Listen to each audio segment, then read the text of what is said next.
wá fowó kan ránṣẹ́.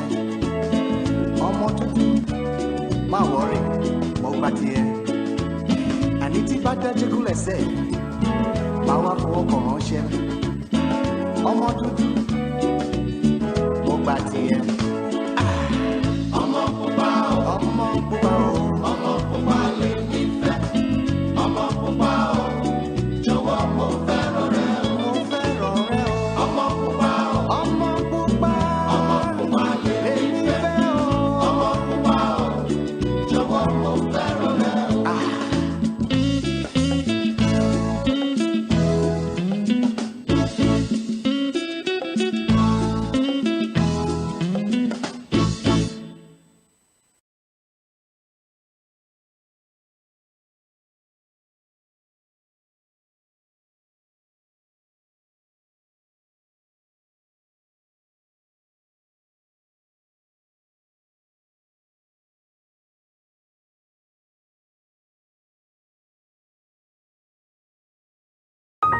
Oriwo! Oriwo!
Hi, and you're listening to Starr Radio. You're welcome once again to the Mindset Show with Tony Williams. I'm Tony Williams, and I'll be anchoring the show for the next 45 minutes to an hour. I'm sure everybody has had a fantastic weekend, and you're geared up and ready to go for this new week. Yep. As you know, the Mindset Show is where we talk about how we could turn out to be the best versions of ourselves. In today's show, I'm going to try and talk about one area where I think it's quite important, that defines us and enables us to be one of those best versions of ourselves. And so it's an area that I'm quite particular about, and I'm constantly trying to tell myself, you need to be in the right frame of mind to ensure that, you know, your mind is stationed where you want it to be, and it's not just sort of all over the place. And to me, I really think when we get to a stage where we are able to major these things, or where we're able to take control of this area of our life, then all the rest, it sort of just falls into place. What's this area I'm talking about? I'm talking about that area that we call our self-awareness. You know, a state of awareness where we're present, where we're not defined by who an outsider says we are, who our friend says we are, what our education says we are, what our background says we are. We're literally defined by our present state of mind. Like, we know where we're coming from, we know where we are right now. We've got a goal for the next few years or the next few, months ahead, and practically we could sort of measure at every given stage all the necessary footsteps that we're taking to get from one place to the other place we're going to. So for me, I always say, like, in order to get to that state of self-awareness, there are certain principles that as individuals we're going to have to learn to adopt, and we're going to have to learn to adopt these principles for the sake that we've had so many habits in the past that sort of defined us and conditioned our mind and conditioned the way we think. And literally overwhelmed our mental visualization. So when things happen in our life, we tend to, instead of looking at the circumstance as it is, we tend to base it on our past experience or what has happened before, and or the situations that was unpleasant that, you know, we probably partook in, or, you know, affected us in a way. Therefore, we use those to make a decision from a safe place, as opposed to sitting back and observing the past, looking at the future, seeing what the opportunities are at that present moment when we find ourselves at that place, and decide to move forward. So in today's show, I'm going to try and, you know, attempt to see or define what is awareness, what is self-awareness, what is the difference between personal awareness, a higher level of awareness, conscious awareness. You know, what kind of levels of awareness do we have? What are the sort of principles that stop us from attaining that level of awareness, or that enable us to gain that level of awareness? In all of this, I always say that some of the things that I say, it would conflict with some people's conditioned beliefs, you know, because we all are sort of conditioned in our own mind, you know, by our own education, by our own knowledge, by our own learning. And what I put out there, or what I do say, is not necessary to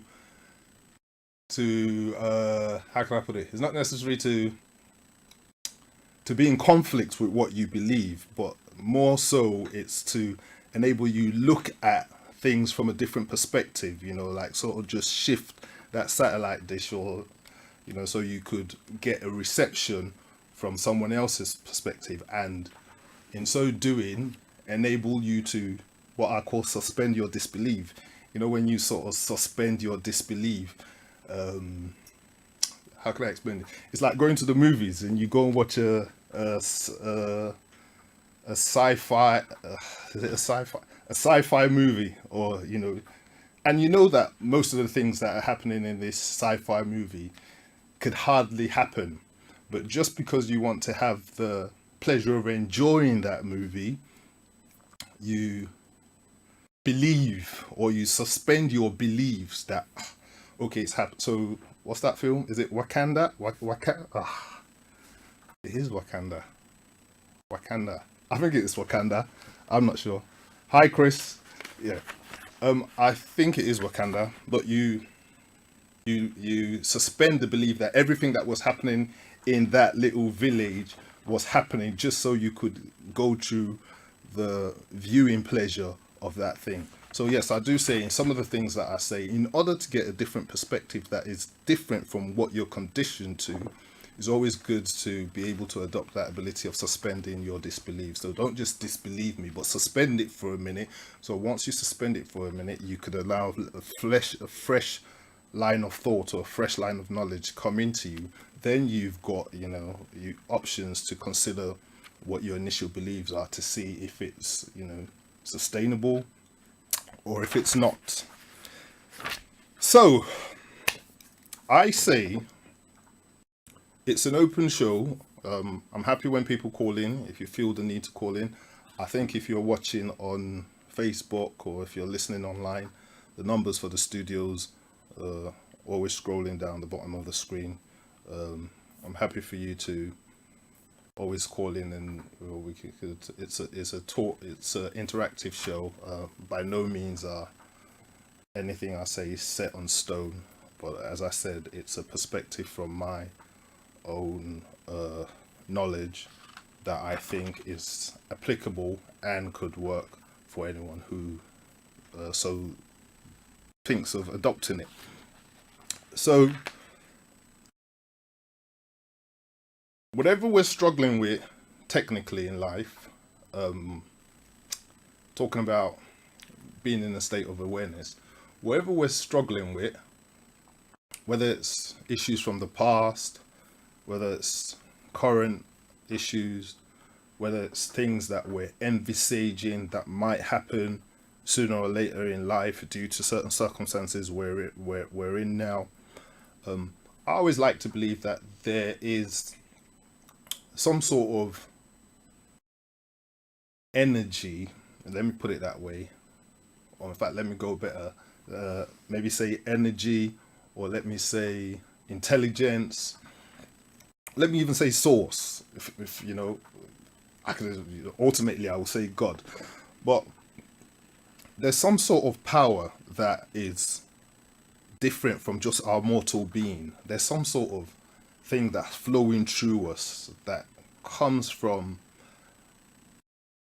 the environment of life that we were born into. You know, that thing that we were born into, that thing that made this black person, white person, human being, put it that way, be able to talk, see, hear, you know, walk, sit, run, live in different stages of bodies. And when I mean live in different stages of bodies, that means when I was a child, this was not the body I adopted. You know, I adopted the body of a child. When I was a teenager, I adopted a body of a teenager. Now you might want to prove me wrong and say, is that right? Is that wrong? But no, it's right, because when I was a child, I didn't have all this, you know, what we call bia bia. I didn't have all of this. I didn't have the moustache. I didn't have all the wrinkles, you know, all the wrinkles in my forehead. As a matter of fact, I had hair. I had like afro when I was a child. So I didn't have this body when I was a child. So, you know, as we grew along, the life in me, you know, enabled my body to so adopt to different stages, condition itself to different stages of ages in life. And that's what life does. Life does that because, again, if you want to disbelieve it, think of someone who's dead, that life goes out of him or life goes out of her, and they're laid on the ground. They're unresponsive, they can't see, they can't talk, they can't hear. You know, something has gone out of them that does not allow them to be sort of interactive anymore, you know.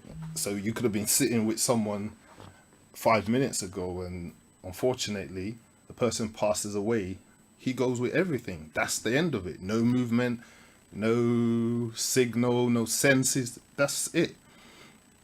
And the funniest thing is, if you weigh someone 5 minutes before he dies, and you weigh him 5 minutes after he dies, so 5 minutes before, maybe he weighed 150 pounds and he's dead, and they put that same person on a scale, that person would weigh exactly 150 pounds. So then you need to ask yourself, what is the difference? Why is it that someone of the same weight, of the same age, of the same, you know, 5 minutes ago was alive talking, now he's dead, he still weighs the same, everything is still the same, all his organs, you know, are still the same, just that they're not functioning no more. Something must have happened.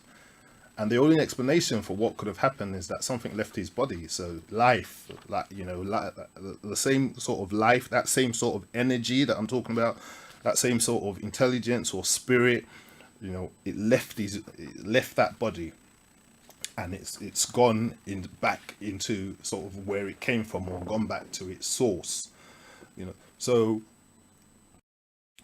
what I'm saying is that energy that comes into our body, that gives us life when we were a child and sustain us all through we're on planet Earth, moving, talking, you know, achieving, you know, everything we do whilst we're alive. Once we're dead, it leaves, so it goes to somewhere. So technically, that body is not who we are. You know, that energy is who we are. And if you want to look at it a little bit deeper, then you have to think to yourself, Well, if that energy is who I am, then that energy must come from someone, just like the physical body comes from our parents, you know. And if that energy does come from someone, just like the physical body comes from our parents, then all the benefits that we get from our parents as a physical child of our parents, that energy gets from its parent or its source as a part of it, that source. I don't think it's rocket science, but I think that's just the way it works. And if you want to take it a little bit more, how can I say it, technical, it's like having an iPhone or I don't know, not maybe an iPhone, because everyone knows that an iPhone, and the iPhone manufacturer would manufacture his iPhone, and before the iPhone came out, the manufacturer was there, because without the manufacturer, the iPhone would never be there. Now, that iPhone that comes out, whether it's iPhone 1, 2, was there an iPhone 1? I don't know. Whether it's iPhone 3, 4, whatever iPhone it was, it was linked to its manufacturer, which was Apple.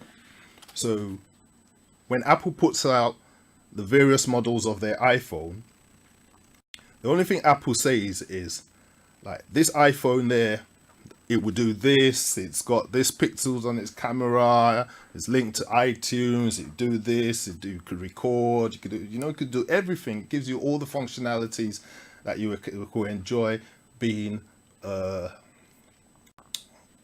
customer of Apple. But then it tells you, if you use this iPhone right, like if you use it right according to how it's meant to be used, we would guarantee you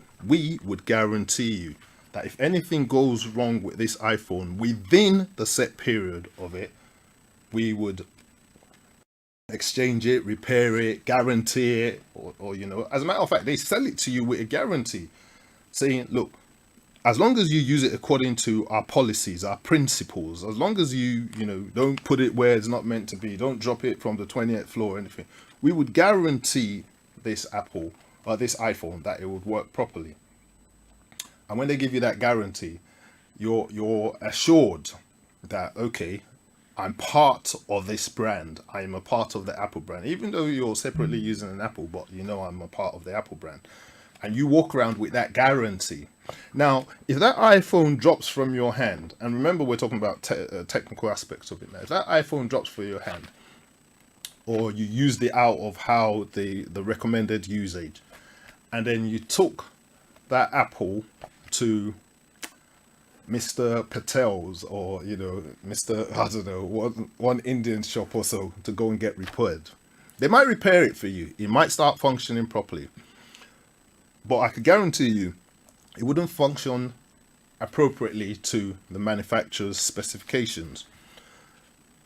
So if you get fed up with that and said, okay, I'm going to go back to the manufacturer, Apple store, and take it back to them. The minute they take that Apple and they ask you, has this thing been damaged before? And you say, yes, it's been damaged before. And said, where did somebody else touch it apart from a recommended staff from Apple? And you say, yes, the guarantee is void, because they will say to you, we expect you to bring this thing back to us because we're the manufacturer, and then we will recondition it, or we will do it properly, and we'll get this thing back to you in I don't know whether it's going to be what's it called, ping condition, I don't know what condition it's called, prime condition, and you could start using it again.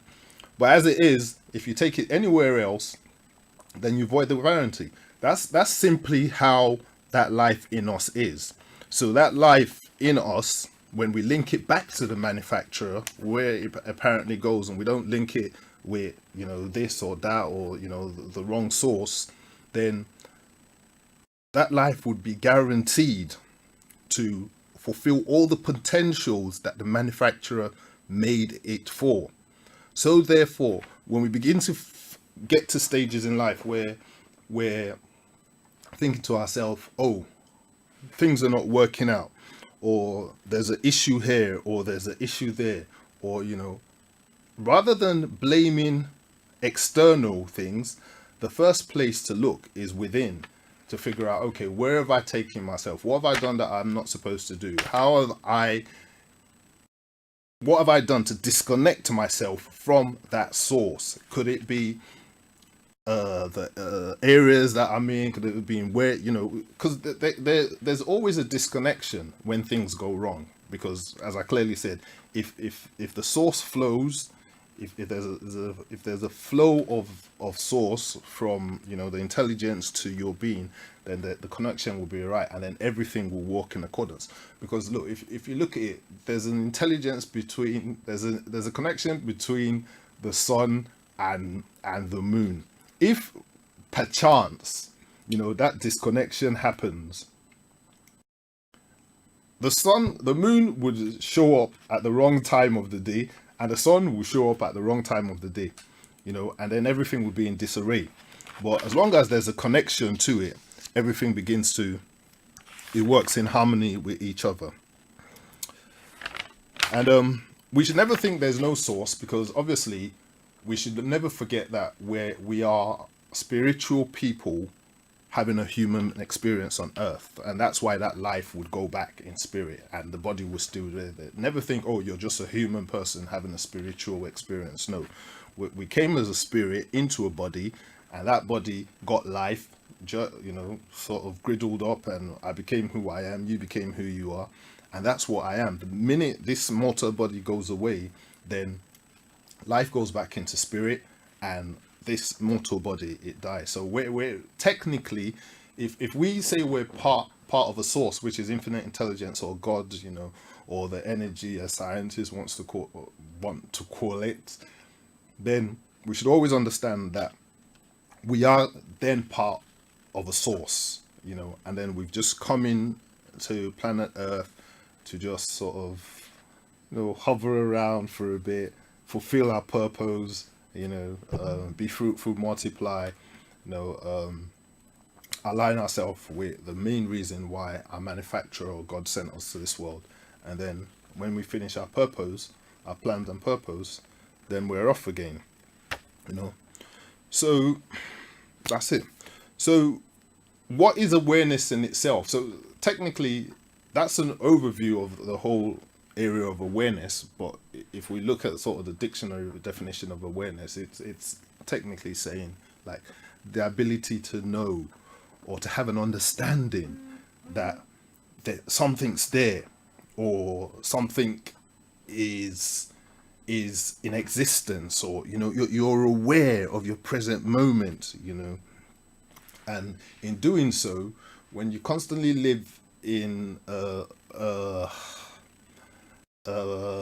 what's the word I could use? When you constantly live in a mindset where you're presently aware of everything, you know what is right to do, you know what is wrong to do, you don't let the mistakes of the past inflict things that or be prerequisites for what you think or what people might say will happen, because you're totally in control. Every step you take along the journey of life, you're totally in control, knowing this is where I am, this is what I'm going to do, this is how I want my life to be, this is what I want to attain in life, this is where I went wrong, but this is how I'm going to correct it. Because everything that happens to you, it's either for a reason or for a lesson. It's as simple as that. What are the types of awareness? I'm going to try and rush through it because of time. What are the types of... So most of what I've said was about human awareness, which is a type of awareness, self-awareness. The human awareness, as I said, is just who I am, the fact that I am Tony, I'm here sitting down in front of you, what my success is, what my failures are, what the conditioning of my mind is, so my education, what my strengths, my weaknesses, just generally how my society shaped me, what are my values. All these are just human awareness, what everything I've learned or that was told to me by other people or that other people gave me, you know, in terms of knowledge or that I read from books. You know, it's just general. It's a level of human awareness that doesn't go more than our carnal mind. So, and then the other part of awareness, which is a more different awareness to that, or which is the other side of the coin, is the higher level of awareness, which you can sort of call a spiritual awareness or a conscious awareness or a God awareness. But it is awareness that just, you know, makes you know that you're more than something than that you are. You're not just limited to this physical being and all the strengths that this physical being has. You're more, you know, you've got a power of a thought that transcends what your mind or what your carnal mind could, sorry, that's what I meant, what your carnal mind could even begin to imagine. You were strong and powerful and beyond measure, and and I think when you get to that sort of level of awareness, where that higher conscious level, then it's a spiritual awareness. It's a mental, it's a sort of awareness where in your mind your everything you do is not no more just for the selfish human self, but it's to affect people on the outer part or the outer sphere of life, or that, or people that you come across in any form, shape, or manner. Because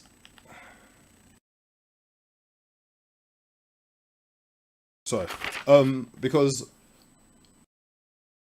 uh, our the natural human awareness, it lets us look at things like, oh well, uh okay, I'll put it this way. I read a story about someone who went into a warrior who once went into a village, and in the village he sent his troops in there and sort of conquered the village.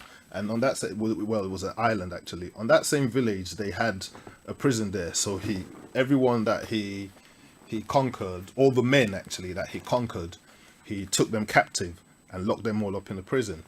But in that same village there was like about 4 philanthropists who were very wealthy in there.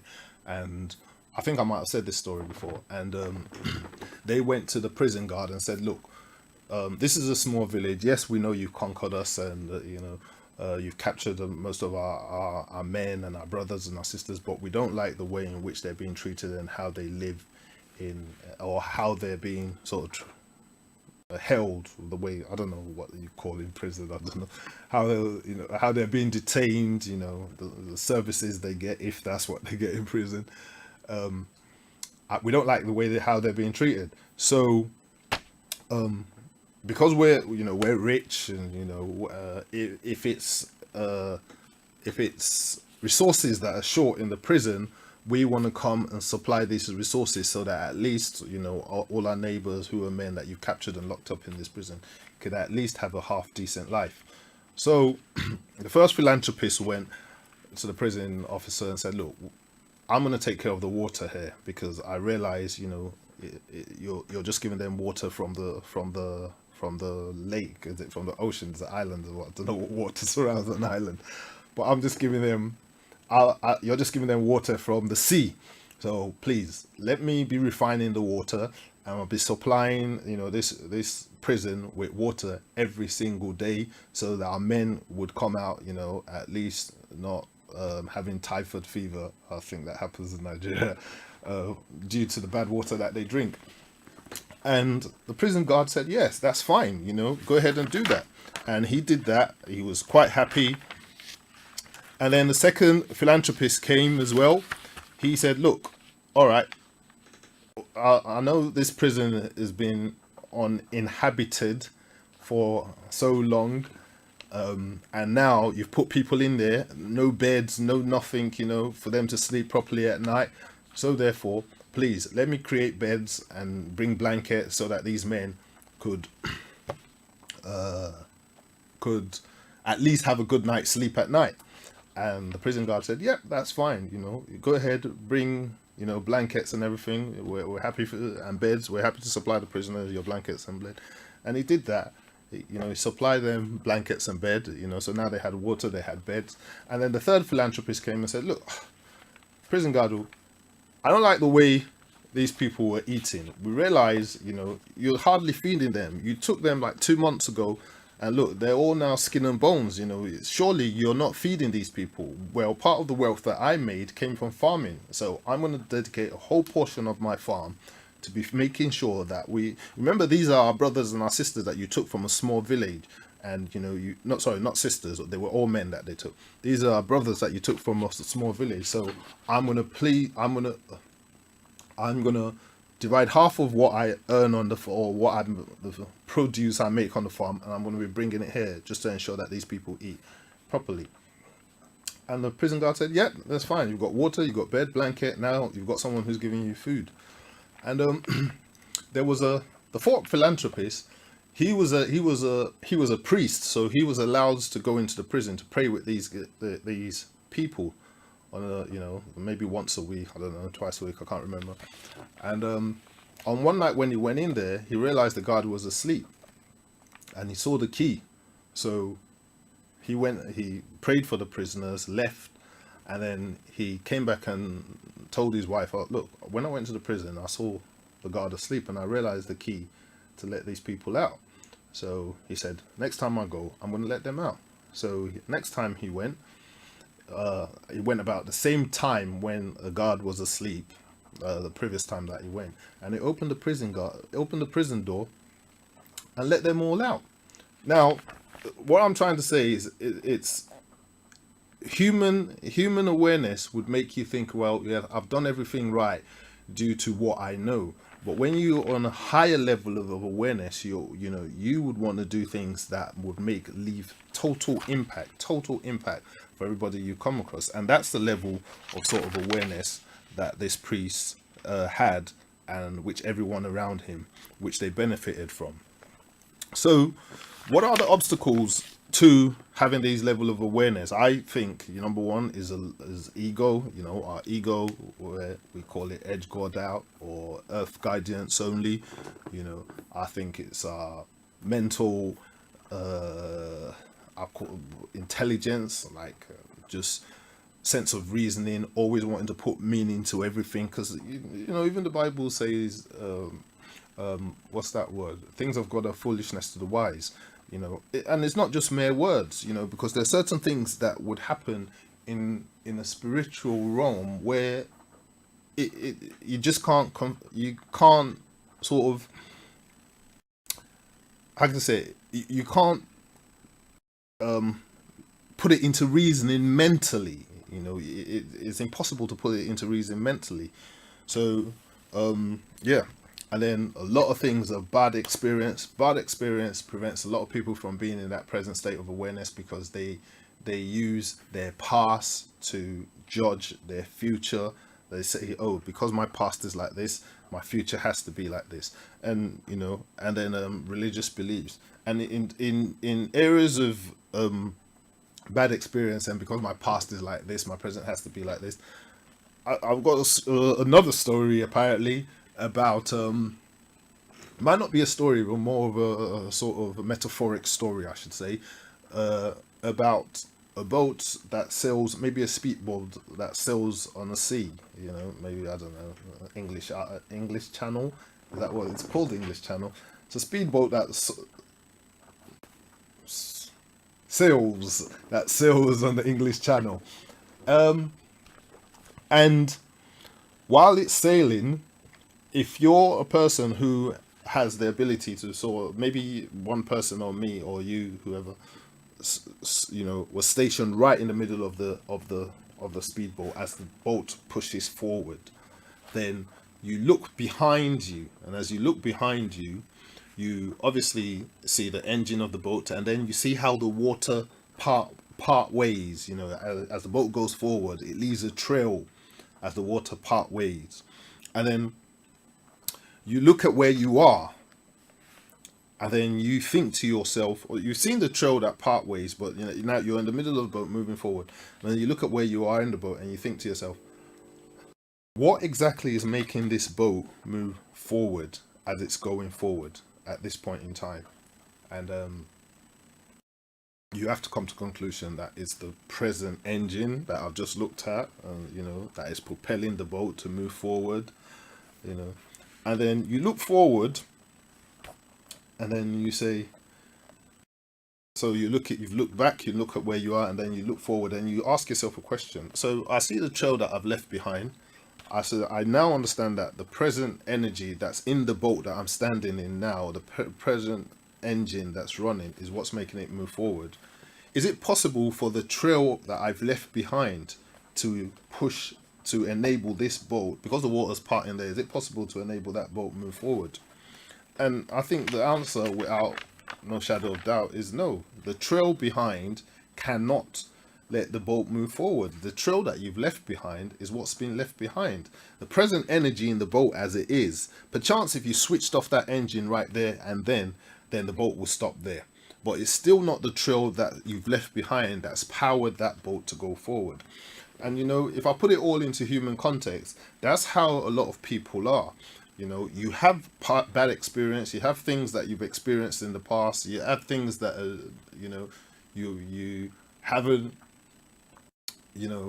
let go of, and you find yourself in the present situation and opportunities to go forward, but you look back and you make judgments on from those past experiences to push you into where you're going forward. And I'm not saying you shouldn't relate to your past also, but our past shouldn't be a wound that can't be closed. So look, if I cut my hand with a knife now, my nature naturally, perchance I've got quite a number of little bruises on my hand, but my nature naturally, my physical nature naturally will say, after a period of time, this wound, as long as I don't mess about with it, it should close up. The blood will dry, the skins will begin to develop back, and it would close up. But if I say, nope, every time this wound is about to close, let me open it back up, let me push it back open, let me push it back open, eventually it's going to get contaminated. Eventually, I might lose my finger, eventually get infected, and it will never heal. And that's how many people are. They hold on to all these bad experiences of the past, even though they're aware of their present situation, that they have the capacity and ability to change it, but then they still don't let go of it.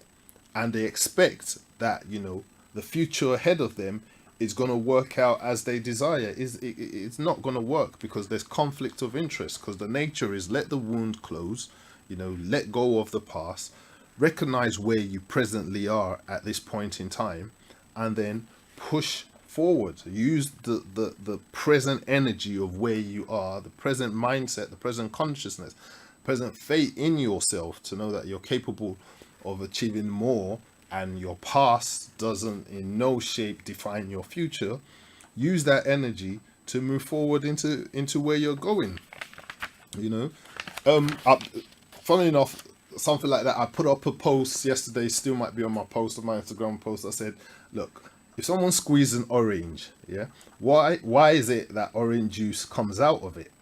And I got all sorts of answers. But the truth of the matter is, the only reason why when you squeeze an orange, the soft orange juice comes out of it, as dumb as it could seem, is because that's what's in it.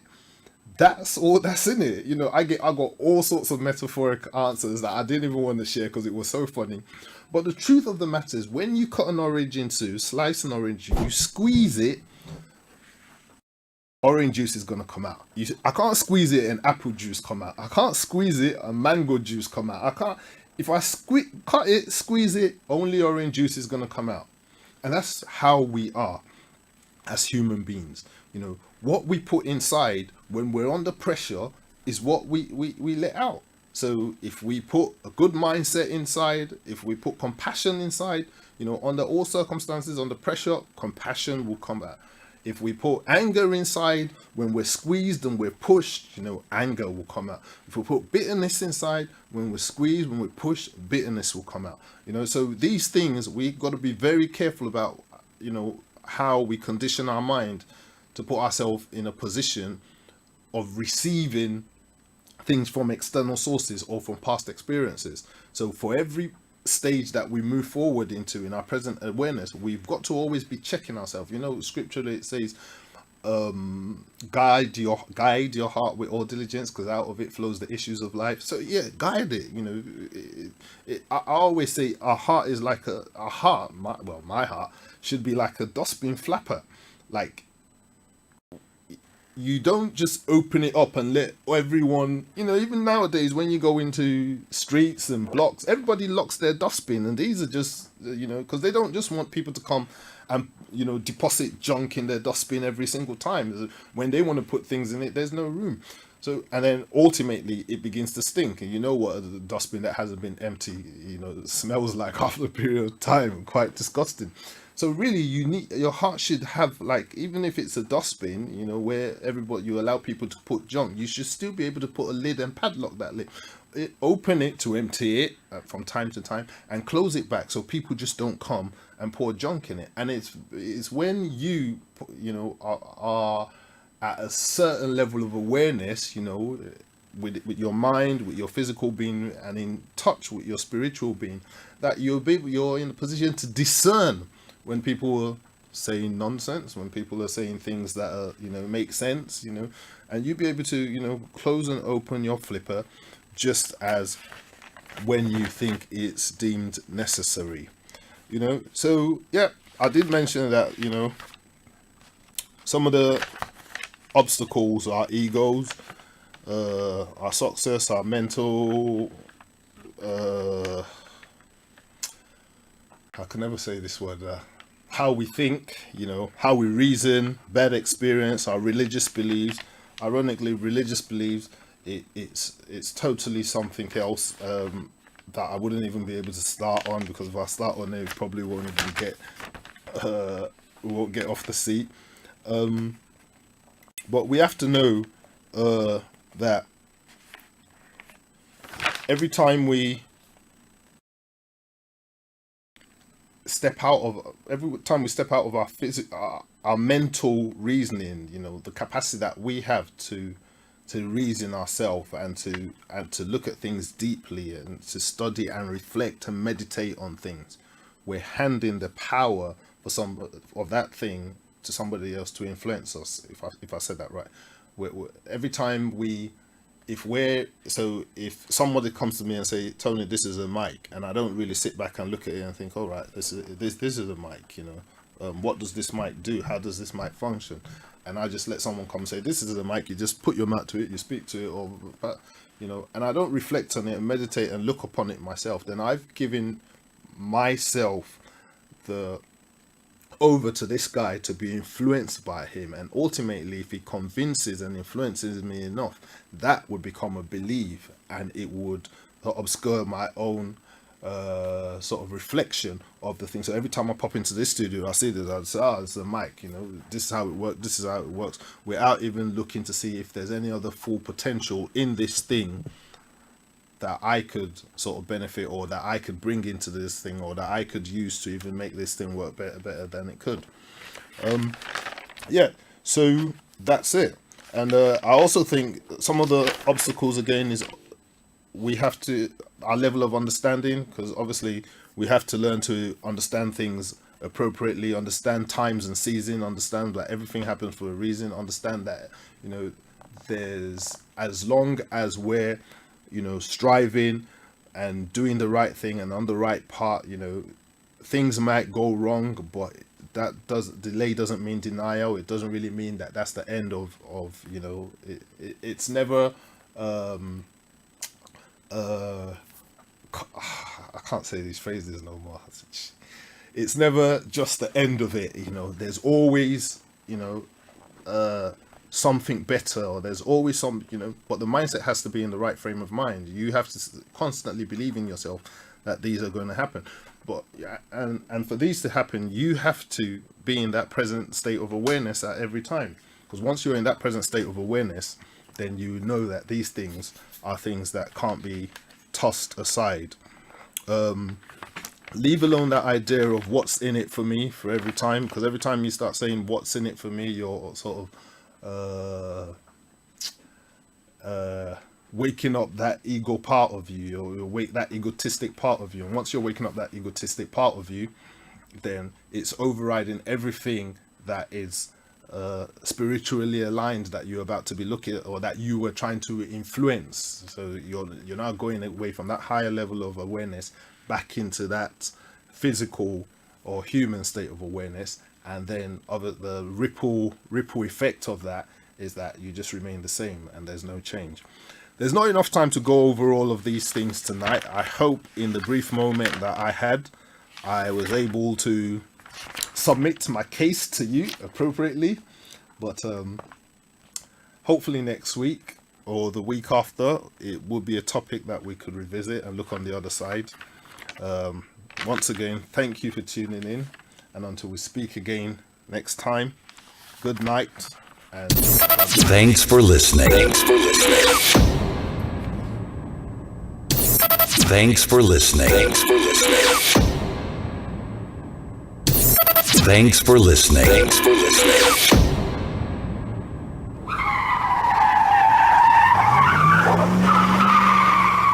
You can't always be in control of what happens on the road, but you can control the tires you ride on. Thanks to Champon Tires, in testing condition, you are guaranteed of traction and grip, be it new or partly worn tire. Champon Tires are the largest import and exporters of tires in the UK. Locate us all over the UK. For Wakefield, contact us on 01924 262 043. Selby, Rotherham, Hull, and Birmingham, contact us on 01709 380-615, or you can visit us at www.champontires.co.uk. Champon Tires, safe when new, safe when partly worn.